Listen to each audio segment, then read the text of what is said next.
When I got my first credit card bill, I admit I had no idea what it meant. It's almost as if they don't want me to know how it all works. I just knew, pay it back, build credit, and live happily ever after. But when do you pay? How much should you pay? Should you leave a small balance? How can I avoid interest?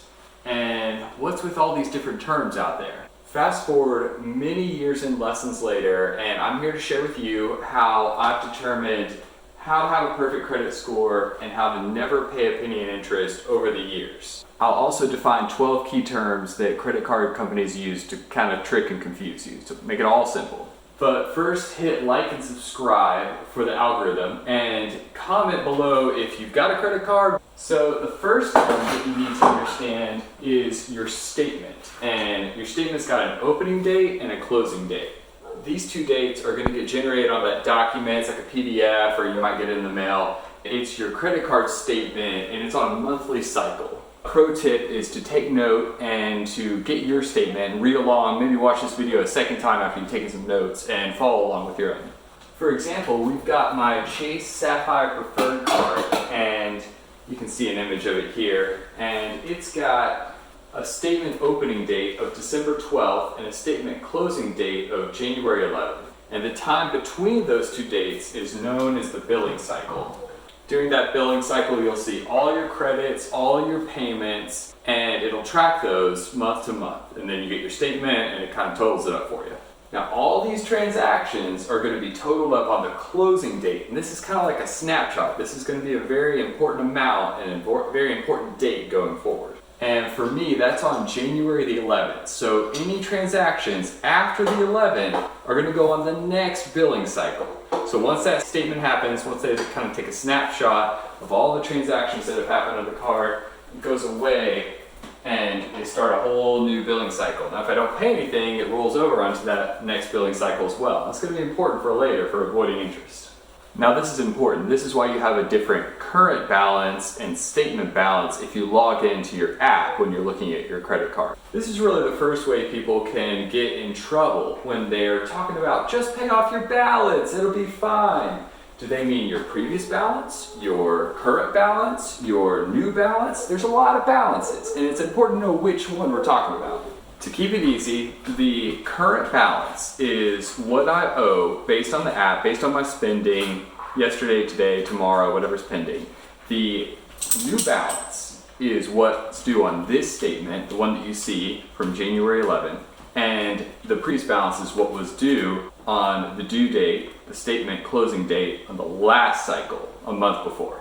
The other items you'll see over here are payments and purchases, and those seem simple and obvious, but it's worth reviewing because they're super important. Now, I know it looks like the one single payment on my statement is equal to the balance. It looks like I just logged in and paid it once. That's often what most people do, and it's not a bad way of doing it, but I like to do things a little bit differently. I log in every Monday morning and I pay off my balance, and there's a few reasons why I do this. I know myself. If I left it to the end of the statement closing date and tried to pay off the balance when I got that statement every month, two things would happen. One, I would miss a payment because I'd be traveling, something would happen, we're in the hospital, we had a new kid, what would we do? And the other thing is that I would miss a fraudulent just because if I'm not checking every week, how do I know when someone's used my credit card that's not me? It seems important. So I check every Monday, it gives me peace of mind. And what, it takes like 30 seconds, I do it on my phone, bada bing, bada boom. Now, this may be upsetting for some of you, but it is a myth that you need to carry some sort of balance or pay interest on your credit card. Let me repeat that. It does not help your credit score to carry a balance or to pay interest. I'll get more on that later, but back to those dates. If you want to keep your score high, you don't want to check your balance and pay it every week, you need to pay your statement by the payment due date. For my statement, you'll see it up here, it's February 8th. Your payment due date is going to be at least 21 days after the closing statement date.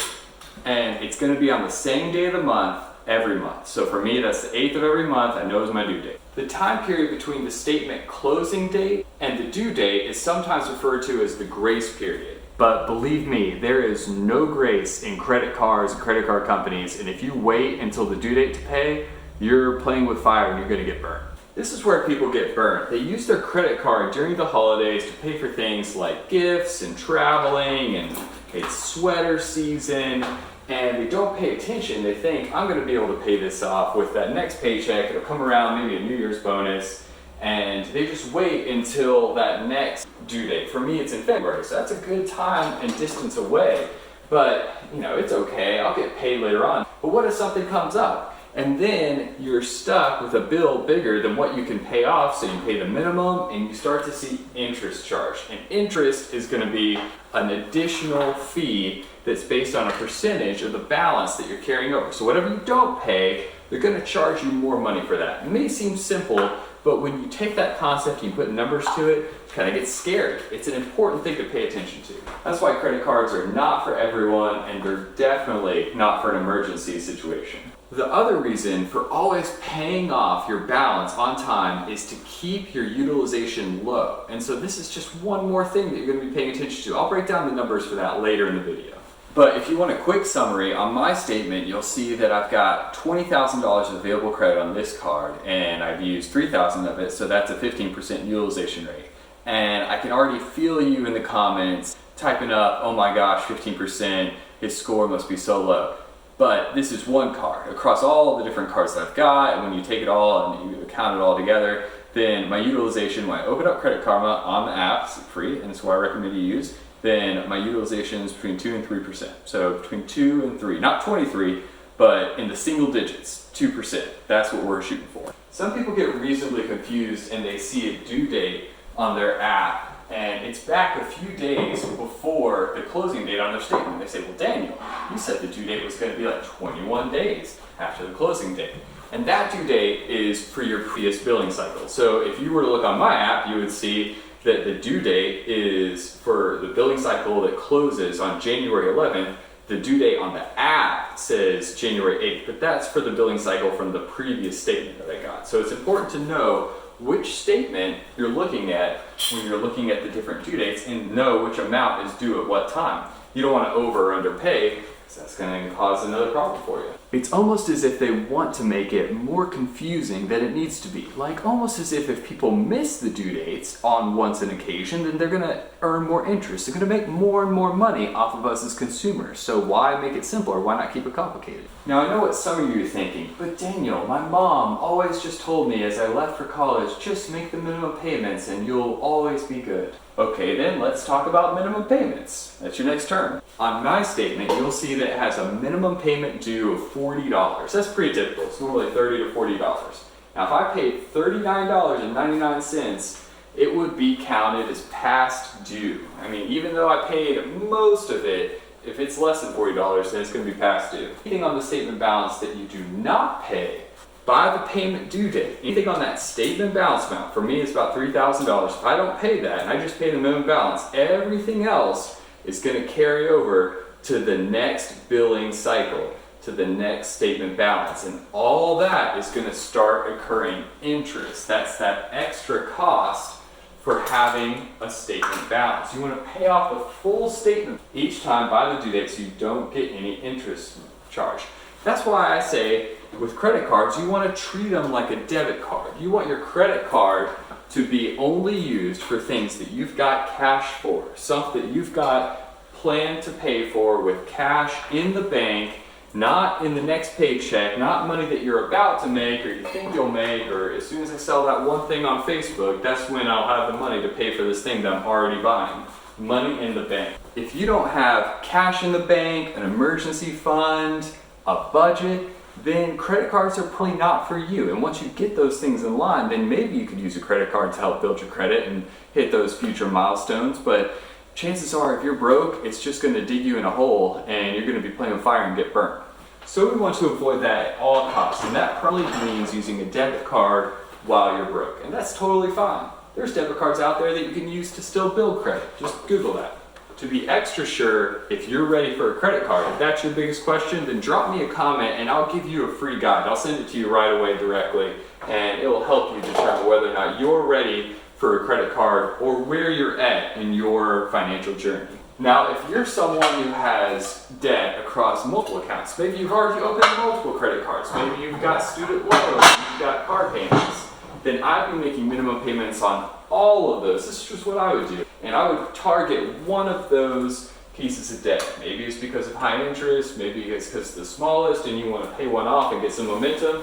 There's a lot of different ways to handle it, but I'd be targeting one of those and attacking it with everything I had to knock out that debt. Make minimum payments across the board and then pay down one piece of debt at a time. So to recap where we've gone so far, I would recommend paying it every Monday and checking your credit card balances, but at least paying it by the due date when you get your statement for every single credit card billing cycle. Now you may be thinking, what if I miss a payment? What's the worst that could happen? Well, if you miss a payment on a credit card, that's going to have the greatest effect on your credit score. On-time payment history is the greatest effect of your overall calculation of credit scores. 35% of what they factor into what your credit score is going to be. And your credit score is important for when you want to buy a car and have good rates, or a house and have good rates, or if you want to access credit for whatever other reason you have. But usually when you want to go and finally buy a house and you want to get a good mortgage rate, you need a good credit score. If you really miss out on paying on time, you're going to be hit with a late fee. So for me, you'll see here on my statement balance that the late fee is $40 if I miss a payment. You'll also notice that it would increase my interest rate. Now we're talking from 25% to 30%, so it's like from bad to worse, but these are already so high compared to other interest rates that you don't even want to go there. You don't ever want to have a situation where you're late on your payments with your credit card and you're digging yourself deeper and deeper into a debt hole. Chase was generous, if you can say that, and provided this table that outlines what would happen if I was only making minimum payments. For my own $3,000 balance, it would take 12 years. 12 years of minimum $40 payments, and $7,000 plus later, I would finally have paid off my $3,000 balance. For minimum payments, it would take me 12 years. It's insane. If you're watching this and you've been making minimum payments, this is your wake-up call. This is your invitation into a new life of financial freedom. Missing one payment can drop your credit score as much as 100 points. And so a credit score, if it's on a scale, let's say 300 to 800, it's plus or minus that. It can go a little lower, a little higher, but 100 points, it can take so long to grind your way back to that previous score just by missing one payment. As a quick bonus, if you're watching this because you just missed a payment for the first time and you're trying to get educated and caught up, then call your card issuer. So for me, it would be Chase Bank. I'd call them up and I'd say, hey, it's the first time, it's a one-time thing, I just missed the payment, I know it's late, but if you could waive the fee, that'd be great. And most likely, if you're nice and you're cool about it, then they'll waive that one-time fee and you'll just chalk it up as a warning and as a learning experience. You may be thinking, but what about autopay? And I say go for it. Autopay can be a great solution to keeping up, at least even just with those minimum payments. But if you just set it on autopilot and you're never checking your balances, you're never checking your spending, then that's really just a one-way ticket to disaster town. I'm on the other end of the spectrum from that. I think automation is great and I have it on autopay, but I also still check it every single Monday and I end up paying the balance anyway. I mean, how are you gonna budget on a weekly and monthly basis and follow my laid out plan for every family to have financial freedom if you're not checking your credit card statement every week and month? I guess the bottom line with that is don't work for your money and always be chasing it. Have your money work for you and know where it's going before you ever spend it. For our next term, some people refer to the interest on their credit card as APR. That stands for annual percentage rate. This is the annual interest rate on your account. And just for reference, these numbers are high. I mean, this rate on my credit card here, 25%, and it could go up to 30% if I make one late payment. Meanwhile, at the time of making this video, house mortgage rates are at 7%. The average rate on a new car is 6%, which is still relatively high. I mean, the rate on this house is below 3%, but it's nothing compared to credit card rates these days. Just remember, if we pay our statement in full and by the due date, the full statement balance every single billing cycle, then we'll never have to incur these insane rates and we never have to pay interest in our life. I've had a credit card for well over 10 years and I've never paid interest before, never paid a fee. Sometimes you see a 0% APR offer on some sort of like credit card thing you get in the mail or an ad online. And I would recommend you avoid these at all costs because usually there's no extra value it brings and it's just a trap for people that have a tendency of needing to access more debt. The second most important factor that we've already mentioned briefly that goes into your credit score is credit utilization. Everything you're spending divided by how much credit you have access to. So again, in this statement's example, I spent $3,000 and I had access to 20, so the utilization on this card is 15%, but again, it's all your lines of credit put together. So for the more lines of credit you have and the lower utilization could be, the better that's gonna have an effect on your credit score. You definitely want to pay attention to this number on a more consistent basis. And you want to keep that utilization below 10%.